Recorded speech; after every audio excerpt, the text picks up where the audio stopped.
ಆ ಕರಿ ಮಣ್ಣು ಮತ್ತು ಕರುನಾಡು ಅಂತ ಹೆಸರು ಬಂದಿದ್ದೆ ಆ ಕರಿಮಣ್ಣಿಂದ. ಕರಿನಾಡು ಕರುನಾಡು ಅಂತ ಆಯ್ತಂತೆ.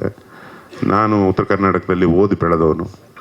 ಆ ಹಿನ್ನೆಲೆನ ಮ್ಯಾಸಿವ್ ಆಗಿ ಬಳಸಿದ್ವಿ. ಅಂದರೆ ಶಿವಣ್ಣ ಸರು ಪ್ರಭು ಸರ್ ಇಬ್ಬರು ಇಲ್ಲಿನವರೇ, ಬೆಂಗಳೂರಿಗರೆ ಅಥವಾ ಮೈಸೂರಿಗರು ಅನ್ಬಹುದು.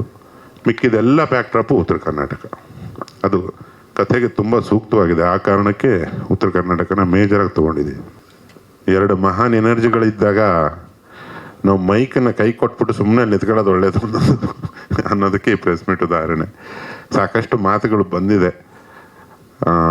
ಅಲ್ಲಿ ಅವರಿಬ್ಬರು ನಿಂತಿದ್ದಾಗಲೇ ಗೊತ್ತಾಗ್ಬೇಕು ನಿಮ್ಗೆ. ಅದನ್ನು ನಾವು ಇನ್ನೆಷ್ಟು ನೋಡಿದ್ದೀವಿ, ಬರೆದಿದ್ದನ್ನು ಅವರು ಆ್ಯಕ್ಟ್ ಮಾಡಿದ್ದು, ಮತ್ತು ಇಡೀ ಫಿಲ್ಮಲ್ಲಿ ಅವರಿಬ್ಬರು ಕಾಣಿಸ್ಕೊಂಡಿರೋ ರೀತಿ, ಇಡೀ ಫಿಲ್ಮನ್ನು ಕ್ಯಾರಿ ಮಾಡಿರೋ ರೀತಿ, ಮತ್ತು ಆ ಫಿಲ್ಮ್ನ ಮೊದಲನೇ ಫ್ರೇಮಿಂದ ಕ್ಲೈಮ್ಯಾಕ್ಸ್ವರೆಗೆ ಅದನ್ನು ಕಳೆ ಕಟ್ಟಿಸಿರೋದು ಎಲ್ಲವೂ ಇನ್ನೇನು ಅತಿ ಶೀಘ್ರದಲ್ಲೇ ಬರ್ತೀವಿ ನಾವು ಸಿನಿಮಾ ಡೇಟ್ ಜೊತೆಗೆ.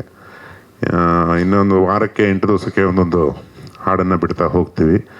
ಅದು ನಮ್ಮ ಮುಂದಿನ ಜರ್ನಿಲೂ ಇದೇ ಥರ ತಾವೆಲ್ಲ ಬರಬೇಕು. ಇದು ಸಮಾಜದ ಒಂದು ಅತ್ಯದ್ಭುತ ಸಿನಿಮಾ ಆಗಿಬಿಡುತ್ತೆ ಅನ್ನೋದು ಒಬ್ಬ ತಂಡದ ಸದಸ್ಯನಾಗಿ ನನ್ನ ಅನಿಸಿಕೆ. ಬಹಳ ದಿನಗಳ ಕಾಲ ಮರೆಯಲಾರದ ಸಿನಿಮಾ ಆಗ್ತದೆ ಇದು. ಇದರಲ್ಲಿ 2 ಹಿಂಟ್ ಕೊಡಬಹುದು, ಒಂದು ಊರು, ಒಂದು ನೀರು. ಅದು ಒಂದು ಟ್ರೈಲರ್ ಬಿಡ್ತಾ ಹೋದ ಹಾಗೆ ತಮಗೆ ಗೊತ್ತಾಗುತ್ತೆ. ತಮ್ಮ ಹಾರೈಕೆ ಯಾವತ್ತೂ ನಮ್ಮೆಲ್ಲರ ಮೇಲೂ ಹೀಗೆ ಇರಲಿ. Thank you so much.